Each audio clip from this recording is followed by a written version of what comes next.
The first question that we are going to answer is something that came from our Tech Savvy Parenting Facebook group. And it's something that I've seen in my job in on quite a few occasions. And that is parents asking about co-parenting when the other parent isn't all in on, they're not on the same page as you, especially when it comes to parental control apps. So that's the first thing that Robyn is going to address.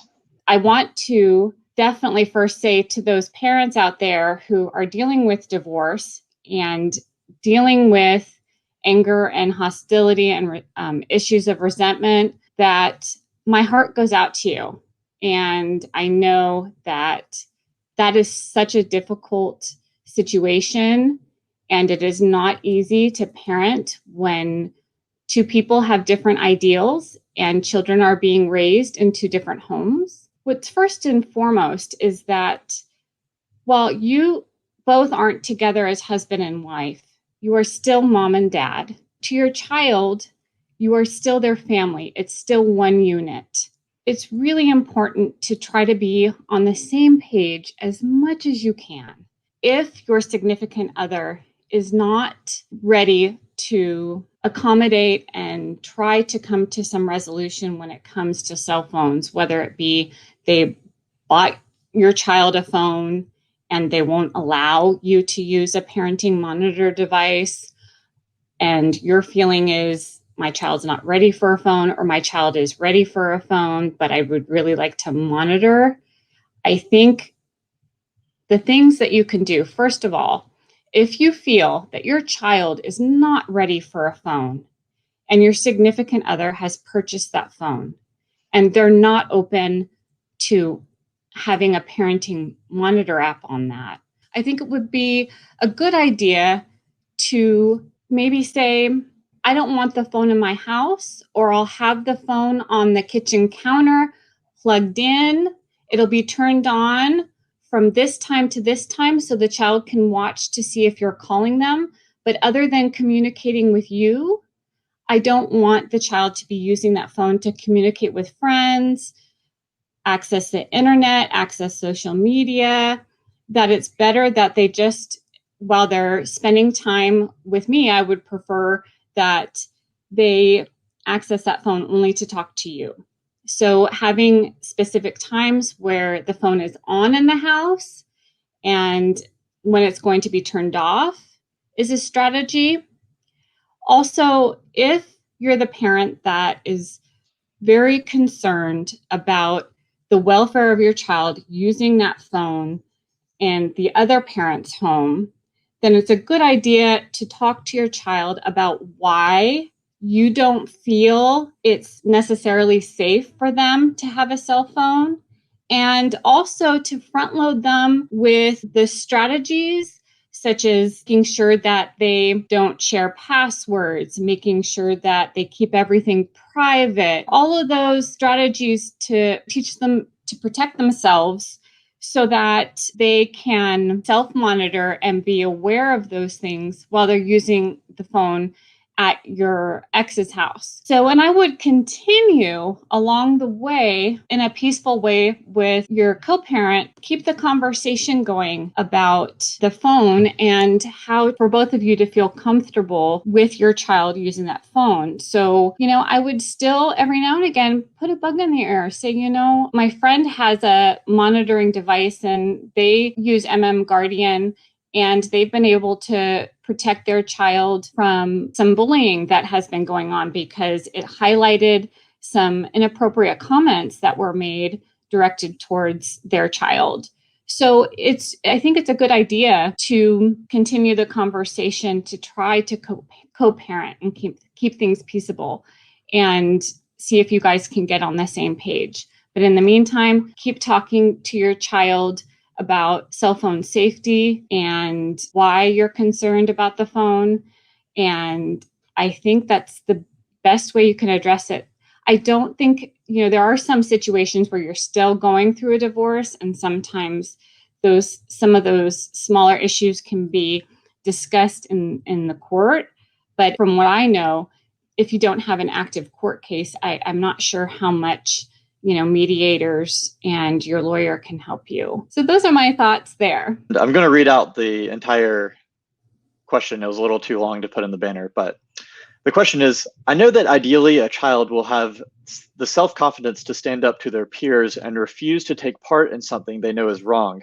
But if your child has a hard time speaking up against popular peers, is it okay for them to use you as a crutch? You being a parental control app. So Robyn, what are your thoughts on that? My thoughts are that it's absolutely okay to use that as an excuse. I feel like that's a good strategy for kids to use at this time as they're developing their voice. Of course, ideally you do want your child to develop the self-confidence to say, I'm not comfortable with that. And the values too, that we're instilling in them say that that's not okay. I'm not going to be mean to that person because you're encouraging me to do so. And I know that they're mean to me. Not all children have the self-confidence, and self-confidence is developed through first in the home. One thing that I found really helpful is to make sure that the conversations are happening in the home about particular situations, and that if you see your child behaving pro-socially, maybe sticking up for somebody, developing healthy boundaries and healthy behavior on their tech device, to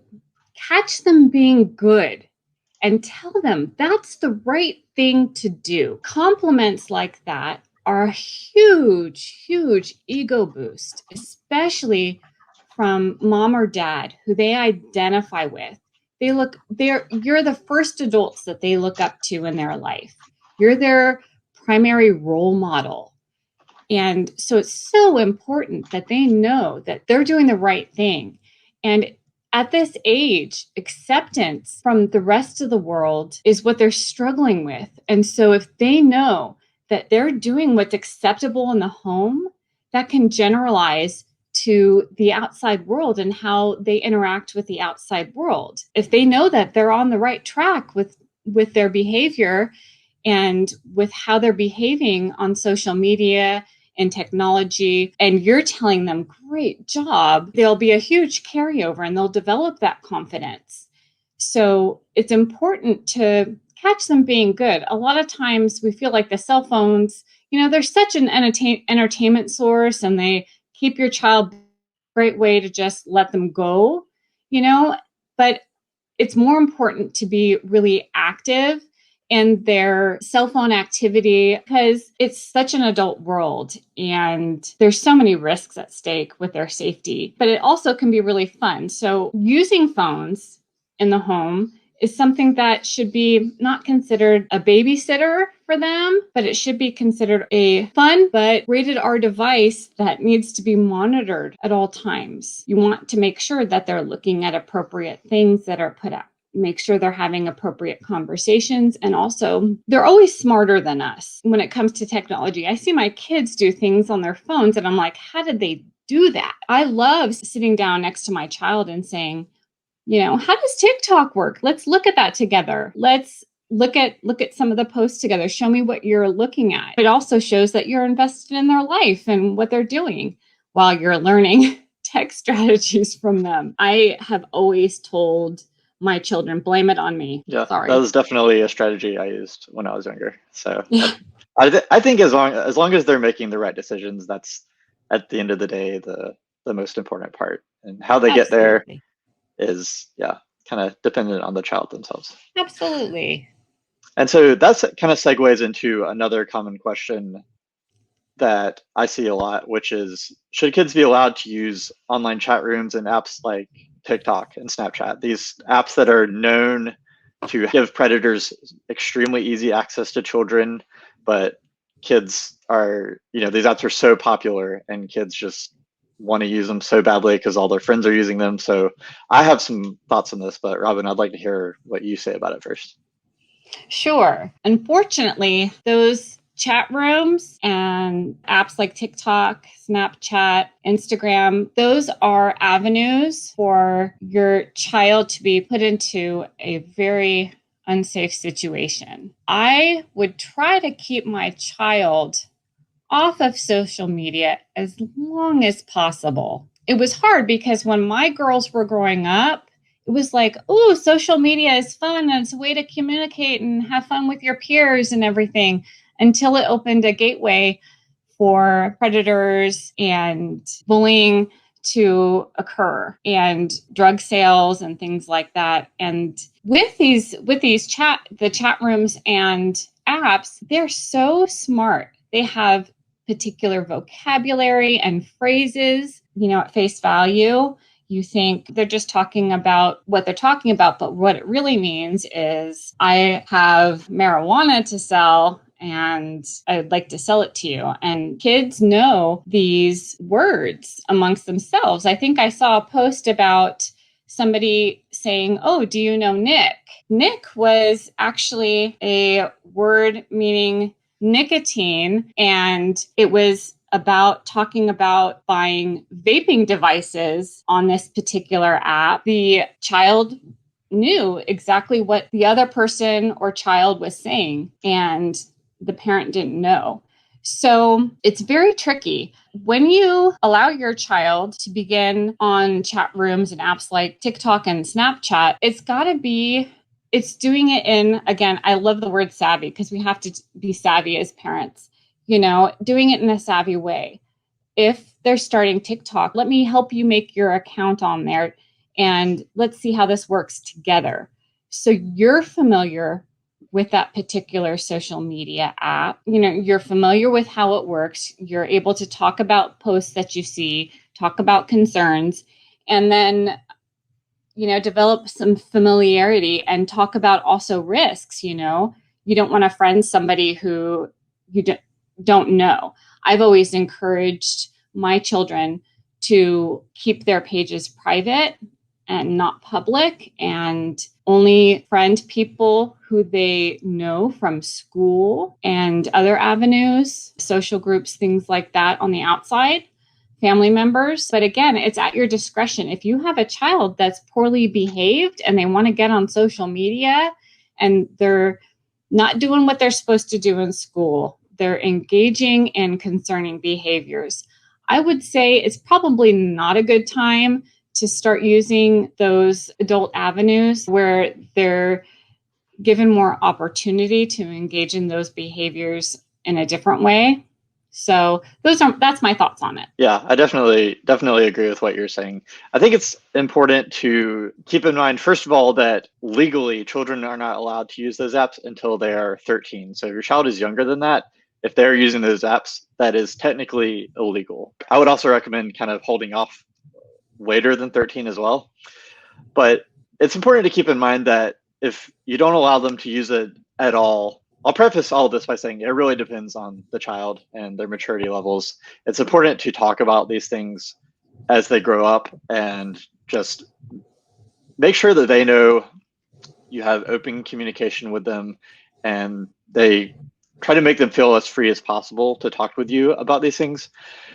And if you don't give them any access to these apps, as soon as they turn 18 and move out, they're probably going to go crazy with them. So in my point of view, it would be best to introduce them to it slowly while you are still a factor in that. And they can come to you if they're in trouble or they need help. And it's not just going to be jumping in the deep end like they might do if you were not involved at all. Another thing to keep in mind is, I see all these articles about kids who are being lured by predators using these apps, and I see it myself. As someone who works on MMGuardian, we have the app is designed to send alerts to parents if there's predators contacting their child. The parents can get the opportunity to report these predators, and so I've seen some of these reported messages, and it's really terrifying stuff. There's so many different strategies that they use. They'll go from being really nice and just forming a relationship with the child to get the child to trust them, all the way to pretending to be a female and talking a teenage boy into video chatting, exposing himself, and then immediately blackmailing him and saying, I'm going to post this on YouTube and send it to all your friends unless you follow these instructions. I've seen this happen, and it's just really important to talk to your child about these things. They might roll their eyes, and you might think, oh, that would never happen to my child, and They probably will think I'm too smart for that, but you don't want to take that risk. It can happen just like that. And it's just so important to have this open communication with your child and to use apps like MMGuardian that can help you keep an eye out, because it will allow you to read your child's messages if you want to, if that's necessary, but it'll also send you alerts that are generated by AI scanning messages. And if it detects concerning topics, you will receive an alert about it. So you don't have to constantly read all of your child's messages. So it's that great medium where you can be as hands-on or off as your child grows up and shows you that they have earned your trust. How to deal with the emotional devastation of your child who is being bullied on social media by people they thought were their friends. Unfortunately, this happens so often. My first thought is a lot of times as parents, we want to be able to be in control and be everything for your child.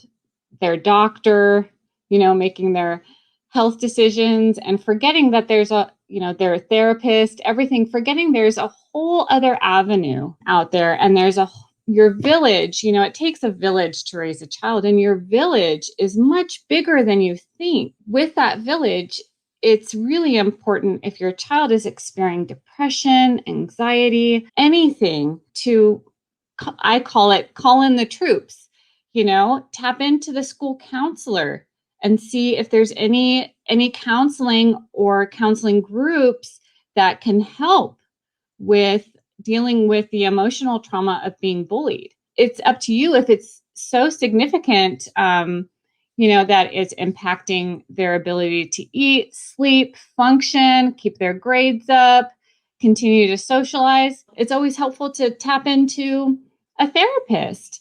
There's such a stigma around therapy that it's this thing that you access because you're mentally incapable or mentally broken to deal with your problems on your own. And so it's very stigmatizing, and kids feel like, oh, you're sending me to therapy because I'm stupid or something along those lines. But sometimes it's so helpful to have somebody who's very unbiased, who can see this objectively, knows mental health disorders, and can address them in a therapeutic setting and work on building your child's self-confidence again, help them process the incident in a more helpful way so that they can see, it had nothing to do with who they were as a person or what they did, or what they were doing, or has nothing to do with their core identity. Like there's nothing wrong with them, that this was just an act of outright meanness, and something was really going on with the person who was doing the bullying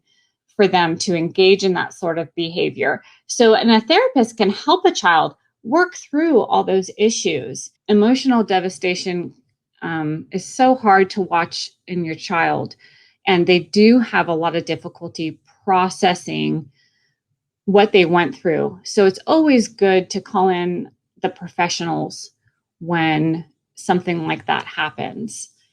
Sometimes things are beyond our ability as parents, and we don't have the education or the specialization in a particular area. When going to a counselor or therapist, they'll involve you in the process on how you can help them at home as well. You'll be a key player in building up your child's self-esteem again, building up their confidence again, helping them exercise good judgment online if that's needed. You're going to be such a key player in their healing process. Yeah, I think that's great advice. When I was much younger, my mom took me to a counselor when my first dog died, and I was just so emotionally devastated by that. But being able to speak with a therapist helped me so much. It was so crucial for me. So I highly recommend that as well as a key for kids going through anything, bullying or grief, or just kind of anything that they're having trouble dealing with that emotion.